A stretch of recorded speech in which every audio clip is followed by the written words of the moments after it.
We're going to find out massive evidence of weapons of mass destruction, massive evidence of weapons of mass destruction. All those things that you predict are going to come true, and a lot of people that have been laying out the case against this are going to be very embarrassed. Intelligence gathered by this and other governments leaves no doubt that the Iraqi regime continues to possess and conceal some of the most lethal weapons ever devised. Iraq provided training in these weapons to Al-Qaeda.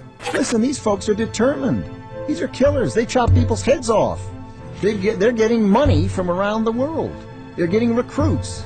It turned out, as we discovered later, that a lot of the sourcing that had been attested to by the intelligence community was wrong. I deeply regret that the information I presented with the multi-source was wrong. We thought he had weapons of mass destruction. Turns out he didn't. Those weapons of mass destruction got to be somewhere. 18 people were killed in Iraq. Nope, no weapons over there. As many as 4 people are dead and 15 wounded after a car bomb exploded on Tuesday. Maybe under here. Very embarrassed. In light of the fact that we did not find the weapons of mass destruction, would you do the same thing all over again? Would you do the same thing all over again? We rested our case on the existence of weapons of mass destruction. I think without that weapons of mass destruction case, the justification would not have been there. It has nothing to do with national security. Matter of fact, our national security is more jeopardized by permitting this to happen because we're liable to start a war. We're liable to have our military men killed. We're liable to have more attacks on us by terrorists. I do not think it's effective. I think it drums up more anti-American hostility. I see no threat to our national security. There's no convincing evidence that Iraq is capable of threatening the security of this country. Very little reason, if any, to pursue a war.